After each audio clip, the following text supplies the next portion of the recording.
That's gross. Hi everyone, so I am headed for a 2-week beach vacation in a couple of days, which means that I'm going to have some time to catch up on some summer reading, which I've been meaning to do. And please excuse all the chirping going on behind me. There is a bird, and he's just been chirping, and I don't know, he won't shut up.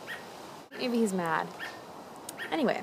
Personally, reading a really good, engaging book while I'm on the beach, just tanning, or when I just have time to literally just get lost in a book, is one of my favorite things about summer. And so I thought I'd put together a video talking to you guys about some of my all-time favorite beach reads that I've read before and I thought were really, really great, whether I'm actually on the beach for vacation or just have some time where I can really get lost in a book. So if you have any books that you would recommend to me like that, for beach reads or for otherwise summer reads or just really good books, please leave them in the comments below. I'd love to hear about them. The first book I want to talk to you guys about is The Sisterhood of the Traveling Pants by Brashares, or Brashares, I'm not really sure. This is actually the first in a series, which there's 4 books. I have all 4. I think that this one is the best, personally. The other 3 are really, really good. There's also a movie version of this book, which is also a great movie. It's one of my favorite movies ever. If you've never heard of this story before, basically there were 4 best friends, Lena, Carmen, Tibby, and Bridget, and they were like inseparable since birth. And this is the first summer, apparently, like, it's written in the summertime, and this is the first summer that they're going to be apart for the summer. And a few days before one of them leaves, I forget who it is, one of them's leaving before the others, they go like thrift shopping together, and they find this pair of jeans, and they all try it on, and it sounds really weird, but somehow the pair of jeans magically fits all of them, even though they're like dramatically different shapes and sizes. And so they kind of take those jeans to be a sign of magic as their friendship holding them together, if that makes any sense. And they basically rotate the jeans throughout each other when they're all in different places, like they mail the jeans to each other. I don't want to give too much away. The book follows each of their separate stories and sort of their journeys, and it's a really actually pretty emotional and deep book. It's great for the summer. I've read it 2 summers in a row, I think. I read the whole series last summer, and I read just this book the summer before, and then I just reread it again with the series last summer, and I think it's a great book. Definitely go check this out if you haven't already, or if you saw the movie and didn't know there was a book, because I didn't know that for a long time either, but there is, and it's a great, great book. The next book I want to talk to you guys about is The Pretty Little Liars. This is the first book in the series. There's a lot of books. I don't know how many books she's written now, but there's a lot of them, and obviously it's a TV show now.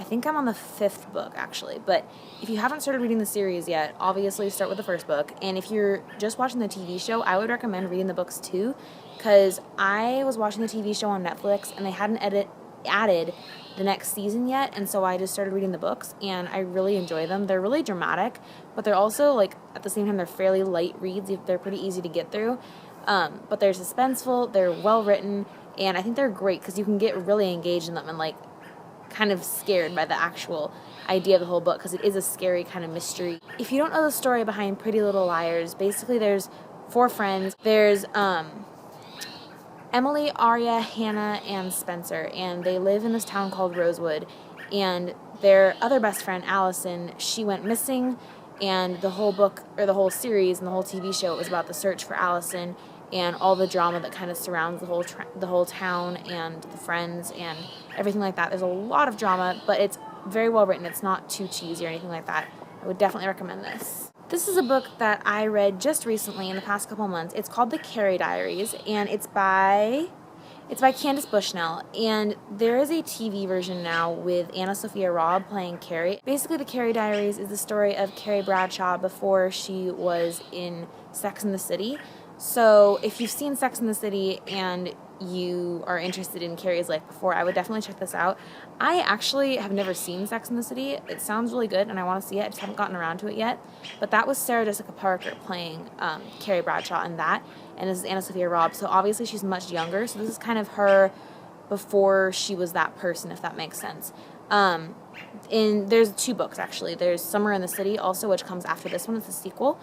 But I would start with this one, definitely. Summer in the City is very good, too. So this is about Carrie wanting to become a writer, and she wants to go to New York.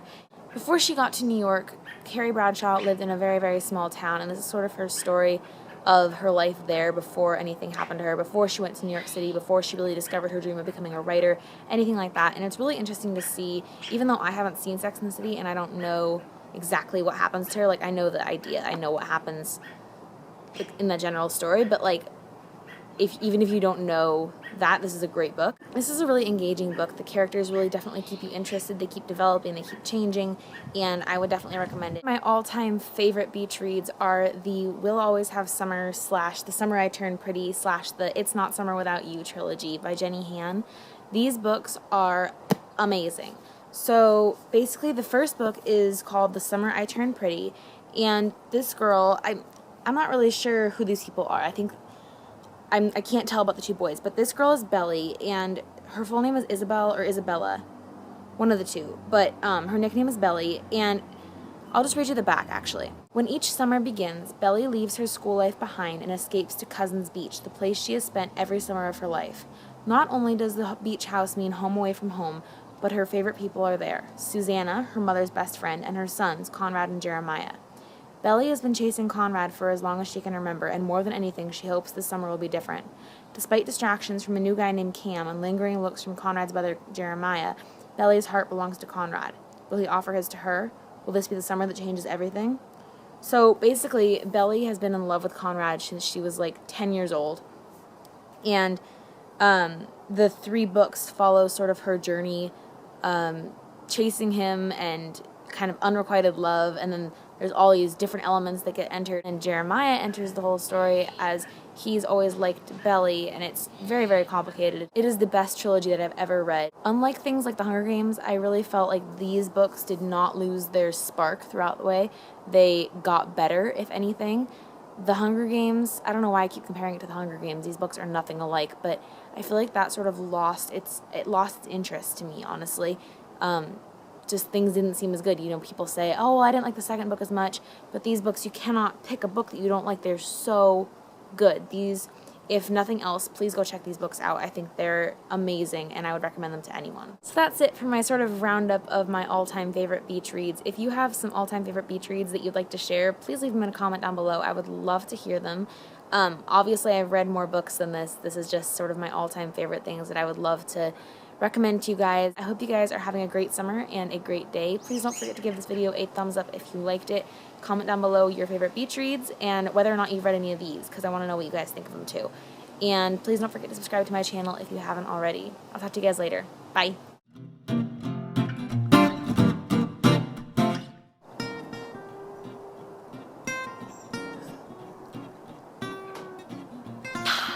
Okay, so I tried to drink a protein shake this morning, and it was in one of these glasses, and okay, so what I did was I took some protein powder and some water and stirred it up, because that's what the bottle said to do, and I never tried protein powder shake before. I put it in some pancakes and that was really good. Whole other story. It was so bad, just in water. It was the most chalky, most disgusting thing I've ever tasted. Just don't do it. Just don't do it. Okay, so my neighbor is staring out her window right now and looking at me and wondering what I'm doing talking to a camera. That's okay, I'm just talking to you guys. Don't even... Okay, she's still looking.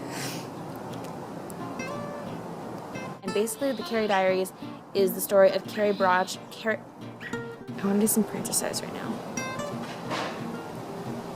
Exercise sounds amazing. Okay, bye!